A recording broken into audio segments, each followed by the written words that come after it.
Hey guys, welcome to Atari Series 7. I'm reviewing this, which is the Marvel 80 Years Uncanny X-Men X-Force Deadpool. This is a Marvel Legends figure that came out last year for the 80th anniversary, and I picked up today.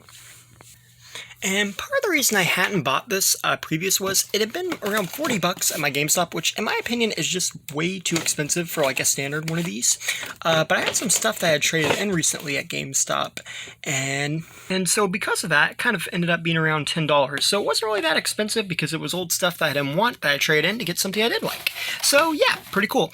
And we got this awesome packaging here of the 80 Years logo, the Uncanny X-Men X-Force. We got this awesome image of Deadpool, Katana, and another Katana, Deadpool. We got this really nice clear view of Deadpool in box, and he's got all these weapons with him. Looks very cool, and I definitely think this really neat action figure. I'm just not sure the retail price that they had for it was really the best thing, so that's why I've kind of waited so long on this one. But yeah, we got this awesome background, which kind of gives you these little lines from Deadpool. You'll also notice over here it says real name unrevealed. I'm assuming that's because in Deadpool's first appearance, he probably didn't have his name revealed.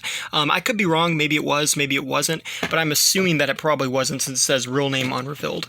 Also on the back here, what's really cool is you'll notice like Deadpool's jumping this way. So on the back of the card, he's actually still jumping in that same pose and blocking out the other figures. I think that's a really smart way to do this. I always like how they market these Deadpool action figures. They always play around with the packaging like that. And his style of packaging is also very similar to the retro line that we've seen / vintage figures, where it's supposed to be older style packaging similar to Toy Biz, my bad. And there actually was a Deadpool figure, I looked it up, in this exact kind of style of packaging too, so that's pretty cool. I always get Toy Biz and Toy Wiz confused. Their names are just way too similar. And yeah, let's open this up. Now here we have the classic Deadpool out of packaging, and as you can see, he looks pretty cool. He's got metallic blue almost where his black is, and I think they did a pretty good job of capturing the classic Deadpool look. You know, I think it looks unique, and I like that. I like the details on the face.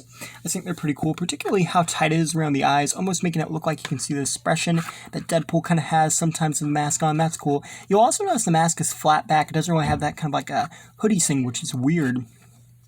You can see where the ears are, and I like the metallic blue. It really makes it stand out. You got the letter detailing on the belt, the silver buckles, which is cool, the Deadpool logo. I love how it looks there, too. It's so, kind of older kind of style, and it looks really neat. I like it. More simplistic, I guess, is the best way to put it. I like how they kind of did these belts. They look like letter stitching detail, which is pretty cool. And you got more of the metallic blue on the back. I absolutely love the thing that holds the katanas here. They just look awesome. It feels sturdy. It feels strong, almost like metal holding metal. And the detail on them the swords themselves looks pretty good, and I'll show that off in better detail soon. But I also like how this is molded onto the strap, because one issue I've been having with a lot of my other Deadpools are when the katana holders are not like molded onto the straps, they just keep coming off, and I've had that problem mainly with the Deadpool on the scooter, so I really like how they molded this in here. I don't feel like this is going to fall off when I move it around, so that's pretty cool. Then he's got these blue bands and more metallic, and mostly going down as red with a little bit more metallic paint there, so that's pretty cool.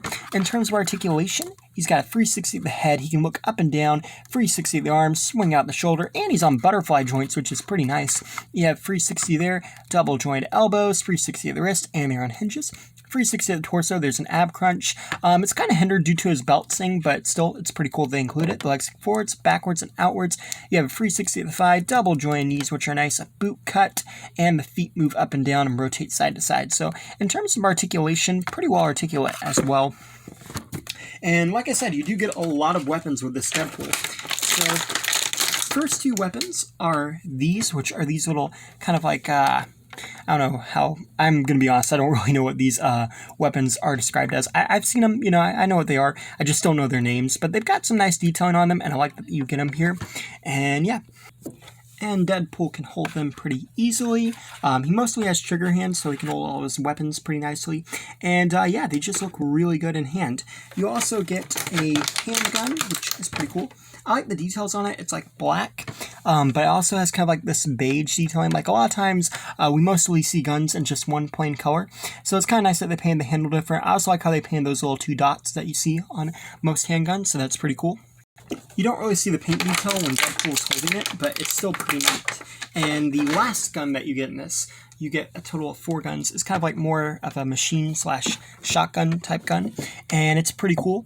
It's painted in red and black like Deadpool colors. I love that they painted these weapons. I think that's pretty cool. You got the red here and on the little handle, the back of the gun too, and the red on the front. And you know, it's not like a major detailing, but it's just something that's kind of nice, that kind of sticks out and kind of sets it apart from some of the other weapons that we've seen before. So I think that's pretty cool. And yeah, it just fits pretty well. Now, for me, the main weapons here are the katanas, so let's show them off real quickly. And here they are. So you have Deadpool's awesome katanas. They're kind of like the silver gray, but they have these really nice diamond shapes painted into them. I think this is a new mold for swords. I don't think we've seen this one before, but I could be wrong. It could be the same as some of the other ones we've seen. I know there's one that we've seen quite a few times, but this one I don't think is it. It has this really nice molding detail into it too, where it's kind of like these cut diamonds. And then also itself is kind of metallic-y blue, kind of almost metallic-y blue, so it kind of matches Deadpool's costume. So I really like that little detailing that they kind of added there with these katanas. And you can just place them in hand, and Deadpool holds them pretty easily, pretty well. I mean, you know, he is Deadpool. He has to have those swords somewhere. And yeah, it just looks awesome. And I love all the little weapons you get with him. I mean, in all, you get 4 guns and the 2 swords. So you're getting like 6 weapons with him, which is a lot for one character. It's not something you see a lot anymore. So I think that's kind of cool that they did this. And yeah, it just looks pretty neat. I like it. I like how you can move him around and pose him. I love how they did this. It's a lot more sturdier, and it's just better looking overall, even the paint job.